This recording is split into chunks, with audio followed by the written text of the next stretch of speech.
1 minute, you are nobody. You are invisible.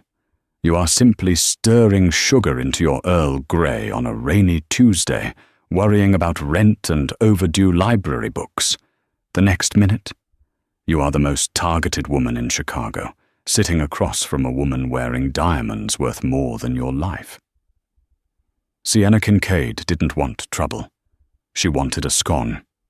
But when the queen of the underworld sat at her table and whispered 6 words that changed everything, Sienna learned a brutal lesson. In the world of the Moretti crime family, you don't choose the game. The game chooses you. And sometimes, the only way to survive is to lie to the man you're starting to fall for. The rain in Chicago didn't wash things clean. It just made the grime slicker. Inside the tea room at the Kensington Hotel, however, the weather was just a scenic backdrop. Crystal chandeliers hummed with soft light, and the air smelled of bergamot and old money. Sienna Kincaid adjusted her glasses, her focus entirely on the ledger spread out on the small marble table. As a junior archivist for the City Museum, she spent her life looking backward, preserving things that were already dead. It was safe. It was quiet. She lifted her cup of Earl Grey, her eyes scanning a paragraph about 19th century textile imports. Then, the air in the room changed. It wasn't a sound, but a sudden vacuum of silence that rippled from the entrance. A woman slid into the empty velvet chair opposite Sienna. Sienna blinked, startled. "Excuse me, I think—" "Don't look at the door," the woman commanded.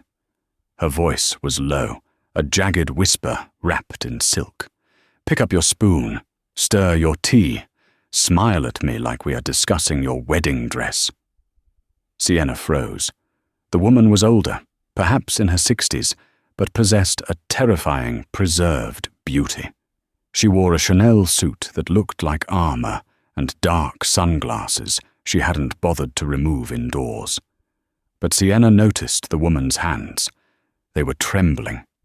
One hand was gripping a clutch purse so tightly the knuckles were white. The other was sliding a heavy, platinum ring across the marble table toward Sienna. "I don't understand," Sienna stammered, her heart hammering against her ribs. "3 men just walked in," the woman hissed, a bead of sweat tracing a line down her temple. "They work for Salvatore Ricci. If they see me alone, I will not leave this hotel alive. They are waiting for my son. But my son is 10 minutes away." Sienna's eyes darted involuntarily toward the reflection in the window. 3 men in dark trench coats were scanning the room. They didn't look like hotel guests. They looked like predators scenting blood. "Put the ring on," the woman ordered. "Now." "Lady, I'm going to call security," Sienna whispered, reaching for her phone. The woman's hand shot out, clamping over Sienna's wrist. Her grip was iron. "If you make a scene, they shoot. If you run, they chase. The only reason they haven't fired yet is because they are confused. They know I never meet anyone outside the family. You are going to be the anomaly that buys us time." The lead man, a towering figure with a scar slicing through his left eyebrow, began walking toward them. His hand was inside his coat. "Please," the woman's voice cracked, the imperious facade slipping for a millisecond to reveal terrified desperation. "My name is Donatella Moretti. If you help me, I swear on my life, you will be safe. Pretend you are my son's fiancée. You are angry with him. That is why we are here alone." Moretti. Even a librarian like Sienna knew that name. It was the name that appeared in the newspapers next to words like indictment, racketeering, and untouchable. The man was 10 feet away. Instinct, primal and stupid, took over. Sienna grabbed the platinum ring. It was heavy, set with a diamond the size of a quail's egg. She jammed it onto her ring finger. It was loose, sliding sideways. "So you're saying he's not coming?" Sienna said, her voice loud, shrill, and trembling with what she hoped sounded like anger rather than terror. She slammed her teaspoon onto the saucer. Typical, absolutely typical. Donatella Moretti didn't miss a beat. She leaned back, feigning an exhausted mother-in-law's patience. "Sienna, darling, he is a busy man. The business. I am sick of the business, Donatella." Sienna stood up, grabbing her coat. The man with the scar stopped 3 feet from the table. He looked at Donatella, then at the ring flashing on Sienna's hand, then back to the older woman. "Mrs. Moretti," the man said. His voice sounded like gravel in a blender. "We didn't know you had company." Donatella lowered her sunglasses, her eyes cold as ice. "Salvatore's dogs have horrible timing. Can't you see I am trying to keep this girl from leaving my son? Or do you intend to interrupt a family dispute?" The man hesitated. In the Mafia Code, wives and fiancés were sometimes off limits, but the confusion was the real weapon. He hadn't expected a civilian. He hadn't expected a domestic drama. "We have a message for Lorenzo," the man said, stepping closer. "Tell him yourself." A deep baritone voice boomed from the entrance. The tension in the room snapped. Sienna turned. Striding toward them was a man who looked like he had been carved out of marble and bad intentions. He was over 6 feet tall, wearing a bespoke charcoal suit that cost more than Sienna's annual salary. His hair was dark, swept back, and his eyes were the color of a stormy sea, beautiful, turbulent, and deadly. Lorenzo Enzo Moretti, the Prince of Chicago. He didn't look at the hitmen. He looked straight at Sienna. He saw the fear in her eyes, the stranger wearing his family heirloom. He didn't blink. Enzo closed the distance in long strides, ignoring the 3 armed men as if they were furniture. He walked right up to Sienna, wrapped a massive arm around her waist, and pulled her flush against his hard chest. He smelled of rain, gunpowder, and expensive cologne. "I'm sorry I'm late, Amore," he said, his voice rough. He looked down at her, his eyes silently commanding her to play along. Traffic was murder.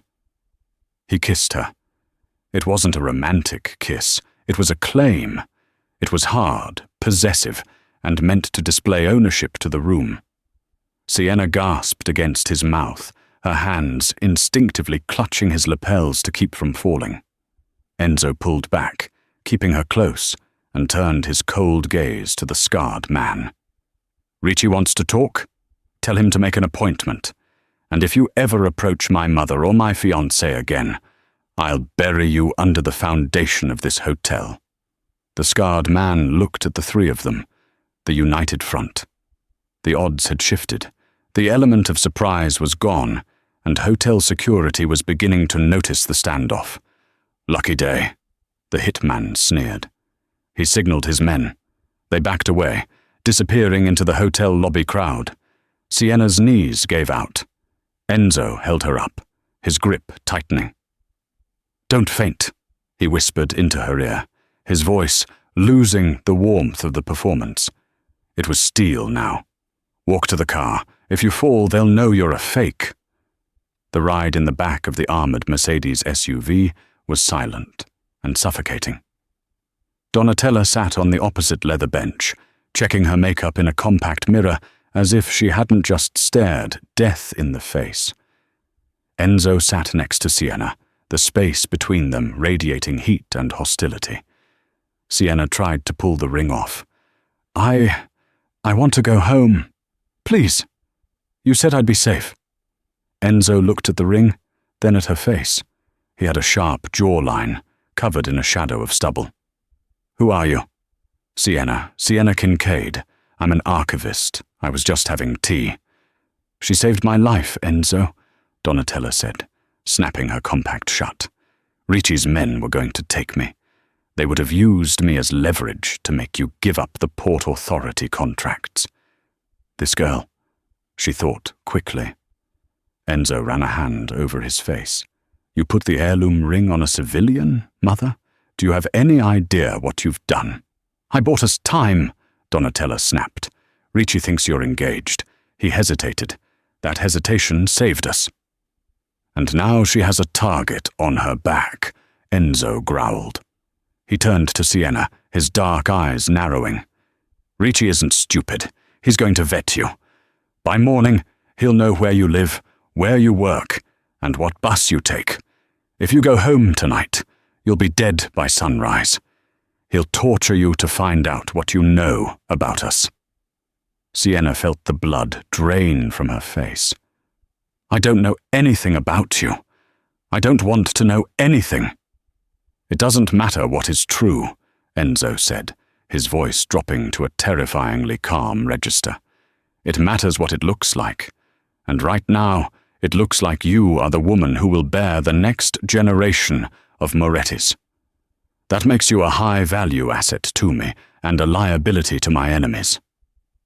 The car swerved smoothly off the highway, passing through massive iron gates that guarded a sprawling estate on the outskirts of the city. The Moretti compound. What are you saying? Sienna whispered. I'm saying you can't go home, Sienna Kincaid. Enzo looked out the window as the car came to a halt in front of a stone mansion. Welcome to your new life. Try not to break anything. Inside, the house was a museum of cold luxury. Marble floors, Renaissance paintings, and men in suits standing in every corridor. Enzo marched Sienna into a library that smelled of leather and cigar smoke. He poured a tumbler of amber liquid and downed it in one swallow. Here is the deal, Enzo said, turning to face her. He leaned against the heavy oak desk, crossing his arms. Ricci is making a move. We have a leak in our organization. Someone close to me is feeding him information. That's how they knew my mother would be at the Kensington. That has nothing to do with me, Sienna argued, though her voice shook. It does now. We need to flush out the rat, Enzo explained. If I suddenly announce an engagement to an outsider, a nobody, the leak will panic. They'll try to find out who you are. They'll make mistakes. It gives me a distraction. You want me to be bait? I want you to be a decoy, Enzo corrected. You live here. You wear the ring. You attend 3 events with me over the next month. In exchange, I pay off your debts. I know you have student loans, Miss Kincaid. The shoes gave it away. And I provide you with 24/7 protection. When the rat is dead and Ricci is handled, we stage a breakup. You walk away with $1 million and a clean slate. Sienna stared at him. And if I say no? Enzo walked toward her, stopping only inches away. She had to crane her neck to look him in the eye. Up close, he was devastatingly handsome, but his eyes were tired. If you say no, he said softly, I'll have my men drop you off at your apartment. But I can't promise that Ricci's men won't be waiting in your lobby. It wasn't a threat, it was a statement of fact. Sienna looked at the ring on her finger. It felt like a shackle. She thought of her lonely apartment, her crushing debt, and the terrifying man with the scar. 3 events, Sienna breathed. And then I'm out. 3 events, Enzo agreed. He reached out and took her hand, his thumb brushing over her knuckles. The touch sent a jolt of electricity up her arm that she wasn't expecting. He felt it too. His eyes widened slightly before he masked it. But you have to be convincing, Sienna. If you flinch when I touch you, if you look at me with fear, they will kill us both. Can you act? Sienna straightened her spine. She thought of the history she preserved. Queens who lied to save kingdoms, spies who smiled while the world burned. I'm an archivist, Mr. Moretti, she said, her voice steadying. I know how to handle delicate things without breaking them. Enzo's lip curled into a half-smile, the first genuine expression she'd seen. Call me Enzo, and let's hope you're right, because you're about to walk into a tank of sharks. The next 48 hours were a blur of transformation. Sienna was scrubbed, polished and tailored. Donatella, seemingly recovered from her near-death experience, took charge of Project Pygmalion, as she called it. "You slouch," Donatella criticized, circling Sienna as she stood in a dressing room filled with designer gowns. A Moretti woman doesn't slouch. She occupies space, as if she owns the building. "I'm just trying to stay invisible," Sienna muttered, wincing as a seamstress tightened a corset. "Invisibility is death," Donatella snapped. "You must be blinding. You must be the sun. If they are looking at you, they are not looking at the knife in Enzo's hand." The first event was the gala for the Chicago Civic Opera. It was neutral ground, high society, mixed with the city's dark underbelly. When Sienna descended the grand staircase of the Moretti estate, Enzo was waiting at the bottom. He was adjusting his cufflinks, looking impatient. He looked up, and his hand stopped moving. Sienna was wearing a gown of emerald green silk that clung to every curve, with a slit that went dangerously high up her thigh. Her hair, usually in a messy bun, cascaded in dark waves over her shoulders. She looked regal. She looked dangerous. Enzo cleared his throat, a muscle in his jaw ticking. "You look adequate." "High praise," Sienna retorted, descending the last step. "Try not to look so miserable, darling. We're supposed to be in love." Enzo offered his arm. "I'm not miserable. I'm focused. Tonight, you meet the inner circle, and Salvatore Ricci will be there." The opera house was a sea of black ties and diamonds. As they entered, flashbulbs erupted. Enzo's hand found the small of her back, his touch firm and guiding. He leaned in close, his lips grazing her ear. "Smile," he whispered. To your left, the man with the silver beard. "That's Judge Holloway. He's on our payroll. To the right, the woman in red. That's Bianca Valle." Sienna felt Enzo tense. "Who is she?" Sienna asked through a fixed smile. "My ex-fiancée," Enzo muttered. "The one I was supposed to marry to unite the families. The deal fell through." The woman, Bianca, was stunning. Sharp features, raven hair, eyes like a hawk. She was watching them with an expression of pure venom. "She looks like she wants to skin me alive," Sienna noted. "She probably does. Stay close to me." They moved through the crowd. Sienna played the part perfectly. She laughed at the right jokes, touched Enzo's arm possessively, and deflected questions about her background with vague answers Donatella had scripted. But the test came when Salvatore Ricci approached them near the bar. Ricci was shorter than Enzo, but he carried himself with the swagger of a man who enjoyed violence. The scar over his eye, the same man from the hotel was standing behind him as a bodyguard, twitched as he smiled.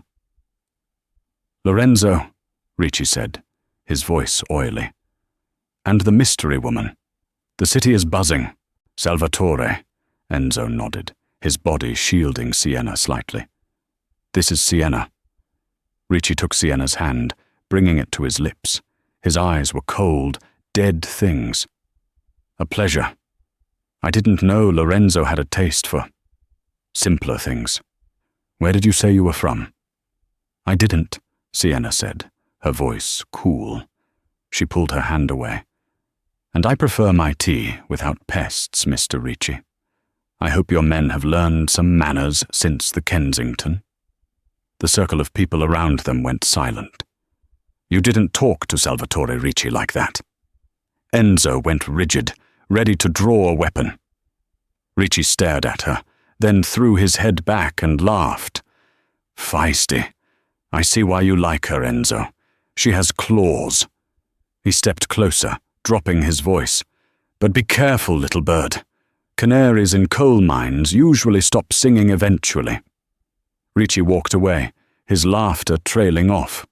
Enzo exhaled, grabbing Sienna's elbow and steering her toward the balcony. Once outside in the cool night air, he spun her around. "Are you insane?" he hissed. "You don't provoke him." "He was testing me," Sienna argued, adrenaline flooding her veins. If I acted scared, he would know I'm a fake. A Moretti woman wouldn't be scared of him. Enzo stared at her, his anger warring with something else. Respect? Desire? You're reckless, he said, stepping closer. The air between them crackled. The moonlight hit her face, and for a moment, the fake engagement felt very, very real. I'm surviving, she whispered. Enzo lifted his hand, his thumb tracing her lower lip. You're doing more than surviving, Sienna. He didn't finish. Instead, he looked past her, through the glass doors into the ballroom. His eyes narrowed. What is it? Sienna asked. That painting, Enzo said, nodding toward a large, abstract canvas displayed in the lobby for the charity auction. The Modigliani Ricci just donated. He's using it to launder the money from the port deal. Sienna turned and looked. She squinted. She was an archivist. She knew art. She knew textures, brush strokes, and provenance. That's not a Modigliani, Sienna said suddenly. Enzo looked at her. What? It's a fake, a good one, but the pigment layering is wrong for his 1917 period. And the varnish, it's too modern. Sienna looked at Enzo, a plan forming in her mind. If Ricci is selling a fake painting to a room full of powerful people to clean his money, and we prove it's a fake, we humiliate him, Enzo finished, a slow, predatory smile spreading across his face. And we freeze his assets. I can prove it, Sienna said, but I need to get close to it with a UV light, or a glass of water. Enzo looked at her, really looked at her, for the first time not as a liability, but as a partner. He offered his arm. Then let's go look at some art, Fiancée. The auctioneer, a man with a voice like oiled mahogany, was starting the bidding at $2 million. The painting, portrait of a woman in blue, stood on an easel under heavy velvet ropes, flanked by armed security disguised as event staff. Enzo and Sienna moved through the crowd, a shark and his pilot fish. How do we do this? Enzo murmured, his hand burning a hole through the silk of her dress at her lower back. If you're wrong, I lose credibility. If you're right, Ricci loses his temper. I prefer the latter. Trust me, Sienna whispered. I spent 3 years cataloguing the definitive collection of 20th century Italian modernism. That painting is a ghost. They approached the front. Ricci was standing near the stage, holding a glass of scotch, looking like a king surveying his kingdom. He saw them coming and raised his glass in a mock toast. Coming to bid, Lorenzo, or is it too rich for your blood? Enzo stopped, his expression bored. I don't buy trash, Salvatore. I'm just surprised you're selling it. The murmur in the crowd was instant. The bidding stalled. Ricci's face went purple. Careful. Sienna stepped forward, slipping out of Enzo's hold. She walked right up to the velvet rope, ignoring the glare of the security guard. She adjusted her glasses, a habit she couldn't break even in a couture gown. It's a lovely piece, Sienna said, her voice projecting clearly over the hushed room. Truly. The brushwork on the neck is exquisite, almost too exquisite. What is the girl babbling about? Ricci snapped, stepping closer. This is a documented Modigliani. Documented by whom? Sienna asked, turning to face him. She looked small next to the Mafia Don, but she stood her ground. Because Amedeo Modigliani used a very specific mixture of linseed oil and turpentine in 1917, which resulted in a characteristic yellowing over time, specifically in the cobalt blues. This blue? She gestured to the canvas. It's vibrant, chemically stable. It's acrylic-based pigment under the varnish. Acrylics weren't commercially available until the 1950s. Silence descended on the room. It was absolute. She's lying, Ricci hissed, looking at the auctioneer. Continue the bidding." "I can prove it," Sienna said calmly. She reached out to a waiter passing by with a tray of water glasses. Before anyone could stop her, she took a glass. "Don't you dare!" Ricci roared, lunging forward. Enzo stepped in front of Ricci, blocking him with a wall of muscle. "Let her speak." Sienna dipped a napkin into the water. If this were 100-year-old oil, a little water wouldn't react. But if this is a modern forgery, using water-soluble aging varnish to fake the crackling. She reached over the rope and dabbed the bottom corner of the canvas. The room gasped. The aged brown patina wiped away, revealing bright, fresh white paint underneath. "Oops," Sienna said, dropping the napkin. "It seems the paint is still wet." The uproar was instantaneous. The auctioneer slammed his gavel down, cancelling the lot. Whispers of fraud and money laundering rippled through the elite crowd. Ricci's assets, millions of dollars tied up in that painting, meant to be cleaned by the sale, were instantly frozen in value. He had been publicly humiliated in front of the city's judges, politicians, and bankers. Ricci looked at Sienna with a hatred so pure it felt like physical heat. He pointed a shaking finger at her. "You," he mouthed. "You are dead." Enzo grabbed Sienna's hand. "That's our cue. Run." They moved fast, cutting through the chaos of the ballroom. They burst out into the cool night air where the valet was already pulling up the armored Mercedes. They dove into the back seat, just as Ricci's security detail burst through the doors. "Go!" Enzo yelled at the driver. The car screeched away, tires smoking. For a full minute, there was silence in the car, save for their heavy breathing. Then, Enzo looked at Sienna. He started to laugh.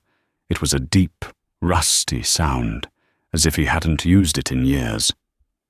"You wiped the varnish off," he said, shaking his head. "You actually wiped it off." "I took a calculated risk," Sienna said, trembling slightly now that the adrenaline was fading. "And I might have bluffed about the water-soluble varnish. I just knew it was fake because the signature was in the wrong font style for 1917, but the water trick was more theatrical." Enzo looked at her with intense, dark eyes. The admiration in them was undeniable. He reached across the seat and took her face in his hands. "You are dangerous, Sienna Kincaid," he whispered. "Is that a good thing?" "In my world, it's the only thing." He leaned in. The kiss wasn't for show this time. There was no audience. It was hungry, fueled by the high of survival and the friction of their two worlds colliding. Sienna melted into him, her hands tangling in his hair, forgetting about the contract, the debt, and the danger. For a moment, she was just a woman with a man who looked at her like she was the only burning light in a dark city. The euphoria of the victory at the opera house didn't last. It shattered the moment they walked back into the Moretti estate. Donatella was waiting in the foyer, her face pale. Beside her stood Rocco, Enzo's chief of security, a man built like a vending machine with a broken nose.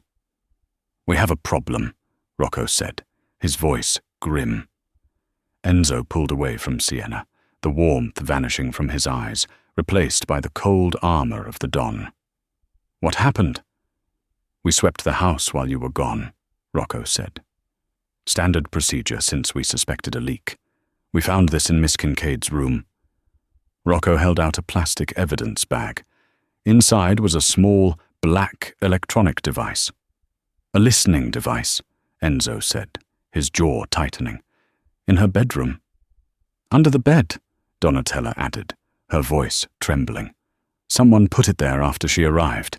The leak isn't just in the organization, Enzo. The leak is in this house." Sienna felt a cold shiver run down her spine. "Someone has been listening to me sleep?" Enzo turned to her, his expression unreadable. "Did you speak to anyone? Did you make any calls?" "No, you took my phone. Sienna defended herself. I haven't spoken to a soul except you and your mother. Enzo ran a hand through his hair, pacing the marble floor. Ricci knows everything. He knows you're fake. He knows the plan, the painting stunt. He didn't see that coming because it was improvised, but he knows everything else. If he knows I'm fake, Sienna whispered, then I'm of no use to him as a hostage. I'm just a loose end, Enzo finished. He turned to Rocco. Lock the estate down. No one comes in or out. Cut the staff to essential personnel only. I want background checks rerun on everyone, from the cook to the gardener. Enzo, Donatella said softly. What about the gala at the waterfront tomorrow? The mayor is expecting you. We cancel, Enzo said. If you cancel, you show weakness, Sienna said. Everyone looked at her. Ricci wants you to hide, Sienna said, her voice gaining strength. He wants you to be afraid. If you hide, he wins. He takes the port territories. You're not going out there again, Enzo growled. He wants you dead, Sienna.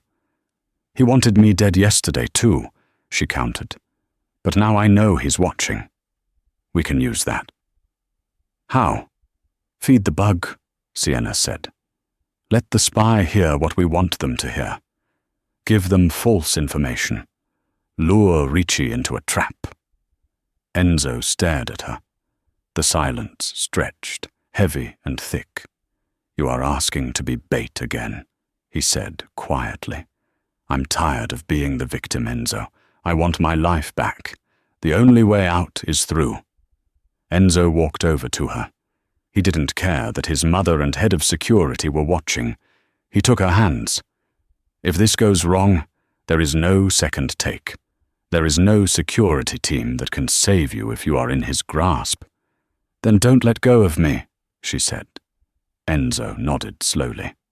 Rocco, set up a disinformation protocol. We're going to the waterfront gala, and we're going to tell the bug that I'm meeting a supplier there alone. That night, Sienna couldn't sleep. She lay in the massive bed, staring at the spot on the floor where the bug had been found. The luxury of the room felt like a prison cell. Her door creaked open. She sat up, clutching the duvet. Who's there? It's me. Enzo's voice came from the shadows. He stepped into the moonlight. He had discarded his jacket and tie. His white shirt was unbuttoned at the top. He looked exhausted. I didn't mean to scare you, he said. I needed to check the perimeter myself. You don't trust your men?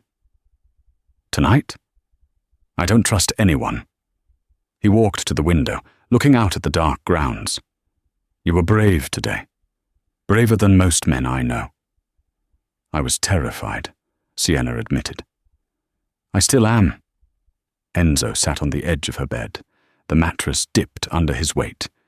He didn't touch her, but his presence was overwhelming. I never wanted this life, he confessed, his voice low. My father was the Don. My brother was supposed to take over. He was the ruthless one. I wanted to be an architect. I wanted to build things, not destroy them. What happened? Sienna asked softly.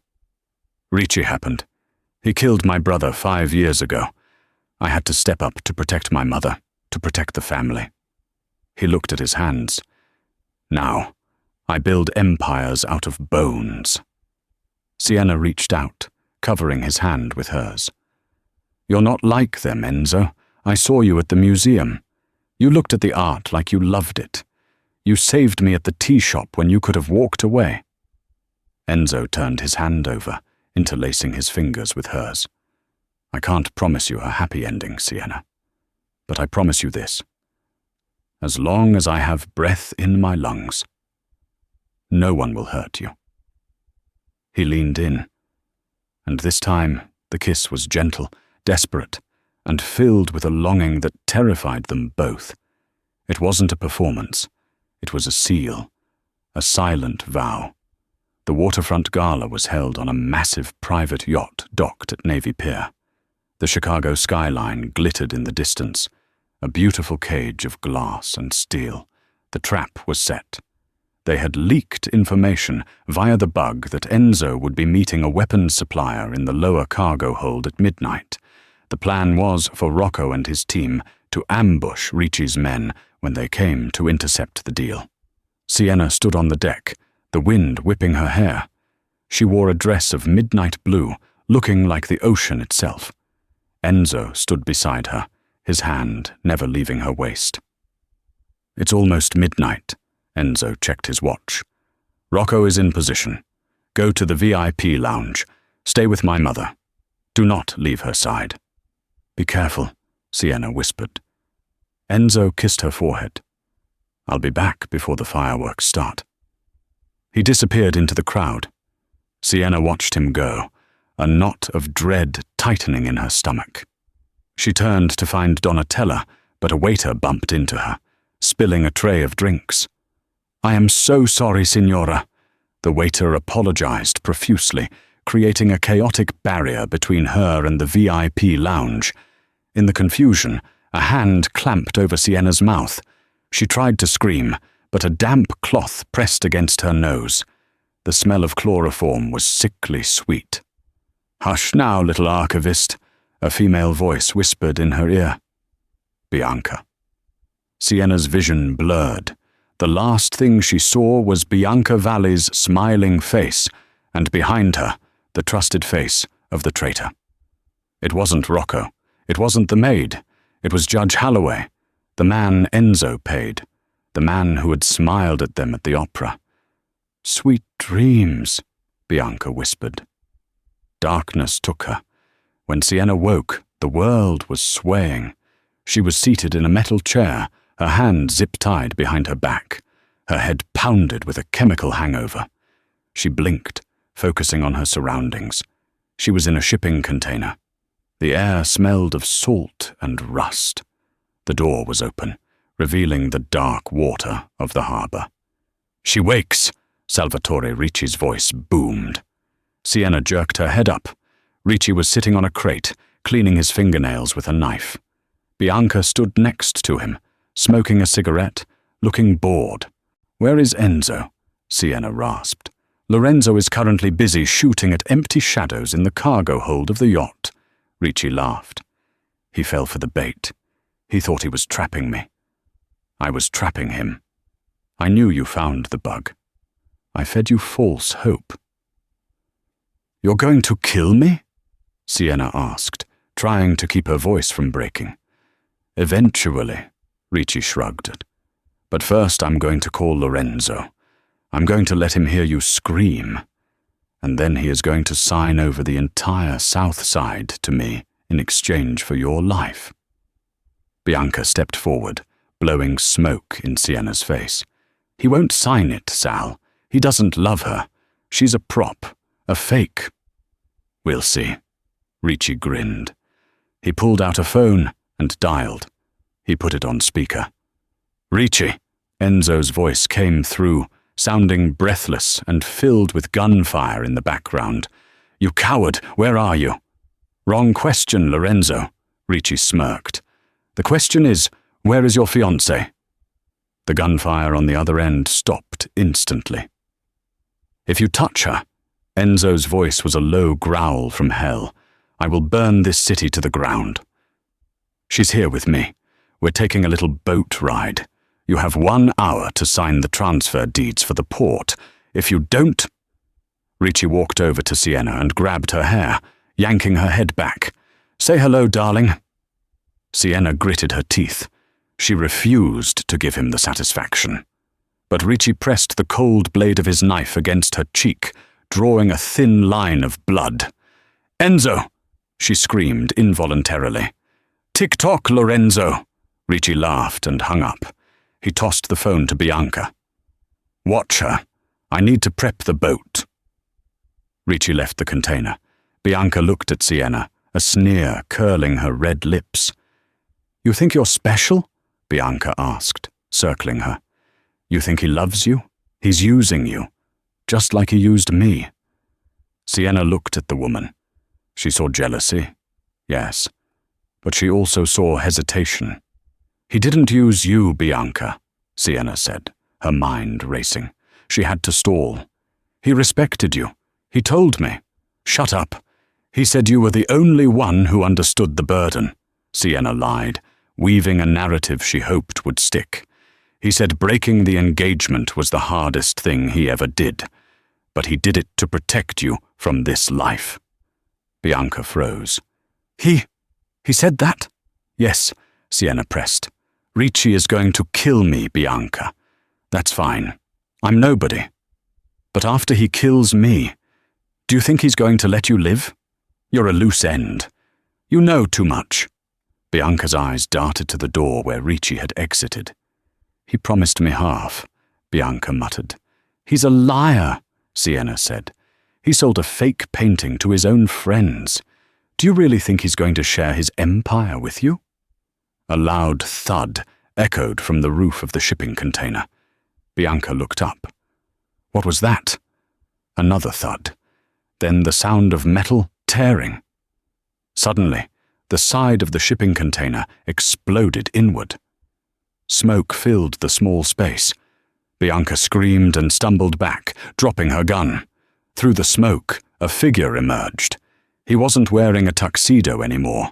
He was wearing tactical gear, holding an assault rifle. It was Enzo. He didn't say a word. He moved with terrifying efficiency. He stepped over the debris, raised his weapon, and fired 2 shots into the ceiling to suppress any guards outside. He looked at Bianca. "Run," he commanded, "before I remember who you are." Bianca didn't need to be told twice. She scrambled out the open door, disappearing into the night. Enzo dropped his weapon to its strap and fell to his knees beside Sienna. He pulled a knife from his boot and sliced the zip ties. "You came," Sienna sobbed, falling into his arms. "I told you," Enzo said, crushing her against his chest, his heart hammering against hers. "I would burn the city." "Ricci, he went to the boat. Ricci isn't going anywhere," Enzo said darkly. "Rocco is waiting for him at the dock." But as they stood up to leave, a shadow fell over the door. Salvatore Ricci stood there. He wasn't at the dock. He had doubled back, and he was holding a detonator. "So romantic," Ricci spat, blood trickling down his forehead from the explosion. "Romeo and Juliet. You know how that ends, don't you?" He held up the detonator. "The container is rigged," Ricci smiled. "Goodbye, Moretti." He pressed the button. The sound of the trigger being depressed was a mechanical eternity. Click. It was a small, insignificant noise, like a dry twig snapping in a winter forest. Yet, it carried the weight of an ending. Sienna squeezed her eyes shut, her breath hitched in her throat, waiting for the roar of the explosion. She waited for the searing heat that would tear the steel container and their bodies into oblivion. Enzo's body was a hard shield against hers, his muscles coiled tight, bracing to absorb a blast that no human could survive. 1 second, 2 seconds, 3. The world did not end in fire. The only sound was the slap of dark water against the hull of the yacht outside, and the distant, wailing siren of a police cruiser on the highway. Slowly, Enzo lifted his head. He didn't move away from her. He stayed positioned as a human barricade, but he turned his gaze over his shoulder toward the doorway. Salvatore Ricci stood frozen in the pale moonlight, spilling into the container. His thumb was still pressed down firmly on the detonator button, his knuckles white with the force of his malice. His face, smeared with blood and sweat, twisted from a grimace of triumphant hate into a mask of pure, panicked confusion. He pressed the button again. Click, click, click. "Problem with the wiring, Salvatore?" Enzo asked. His voice was terrifyingly calm. It wasn't the voice of a man who had just escaped death. It was the voice of a reaper who had just been granted permission to work. Ricci looked down at the black plastic device in his hand, shaking it as if it were a faulty remote control. Then his eyes darted to the empty darkness, where Bianca Valley had fled moments before. A dawn of horrifying realization broke across his face. "The bitch!" Ricci whispered, his voice cracking. She cut the receiver. Sienna felt a jolt of shock. Her desperate gamble in the container, the seeds of doubt she had planted about Ricci betraying Bianca, hadn't just scared the woman away. Bianca hadn't just run to save herself. She had ensured her own survival by neutralizing the only leverage Ricci had left. She had severed the connection to the explosives to ensure that if Ricci went down, he went down alone. Enzo stood up. In the cramped, shadowed space of the container, he seemed to grow, filling the air with a suffocating, predatory pressure. He stepped away from Sienna, his movements fluid and deliberate. He didn't rush. There was no need to rush anymore. "You wanted my empire," Enzo said, his voice devoid of all human emotion, echoing off the corrugated metal walls. He stepped over the debris of the broken door. "You wanted my life. You wanted my wife." Ricci backed away, stumbling over a loose crate. He dropped the useless detonator and fumbled frantically for the spare gun tucked into the waistband of his trousers. His fingers were slick with sweat and blood. He was too slow. He was years too slow. Enzo closed the distance in 2 long strides. He didn't strike out in anger. He moved with the precision of a surgeon removing a tumor. He grabbed Ricci's wrist mid-draw, twisting it with a sickening, wet crunch. Ricci screamed, the sound raw and guttural as the gun clattered uselessly to the metal floor. "She's a fake," Ricci gurgled, falling back against the wall as Enzo pinned him there with a forearm to the throat. Ricci clawed at Enzo's jacket, his eyes bulging. "She's just a prop." "Not anymore," Enzo snarled, leaning in close. "You made her real when you touched her." Enzo didn't drag it out. There was no villainous monologue, no final gloating. This was the brutal mathematics of their world. A threat remained a threat until it was extinguished. Enzo applied pressure to the windpipe. Ricci's heels drummed a frantic, chaotic rhythm against the metal floor, his struggles weakening with every passing second. Sienna stood in the center of the container, her hands trembling by her sides. She didn't look away. She felt she owed it to the reality of the situation to watch. She was witnessing the monster Enzo kept chained deep inside himself, the violence he had warned her about. But she didn't see a monster. She saw a man who was willing to damn his own soul to ensure she took another breath.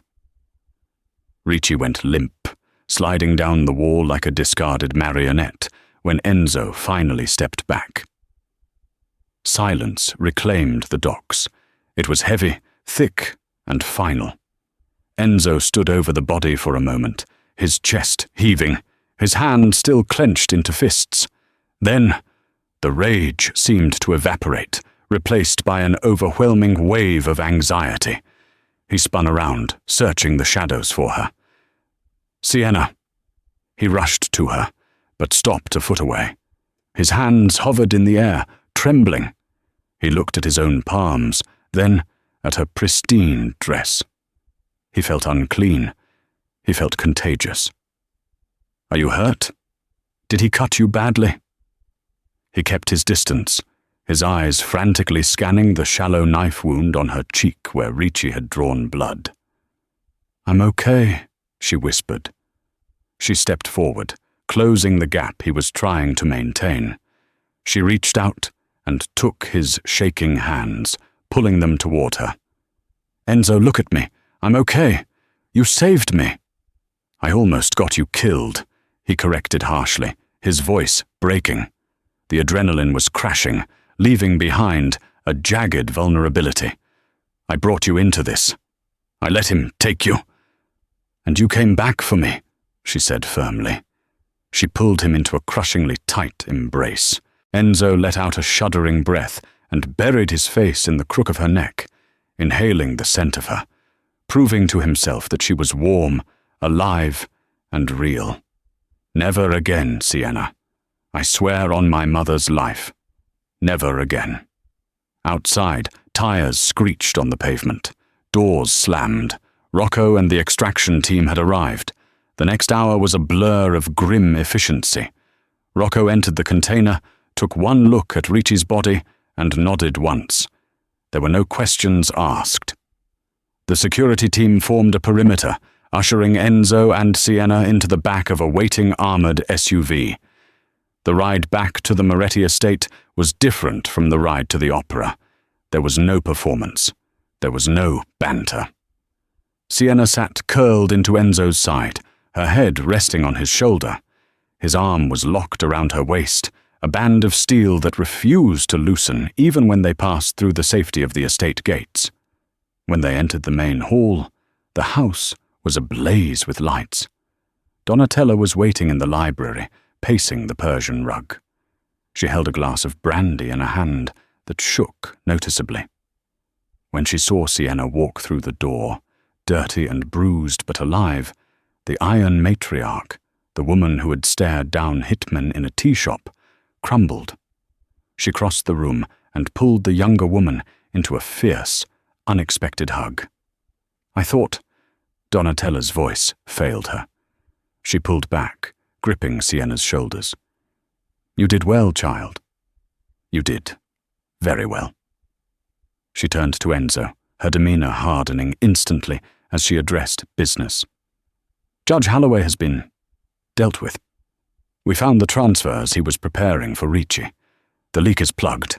With Ricci dead, his captains are already calling to negotiate surrender. It is over, Lorenzo.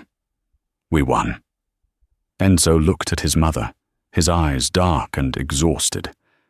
We survived, he corrected quietly. There is a difference. He didn't stay to celebrate the victory. He took Sienna's hand and led her out of the library, away from the talk of territories and bodies. He guided her through the silent halls, past the portraits of dead ancestors, and out onto the massive stone balcony overlooking the sprawling grounds. The night was finally dying.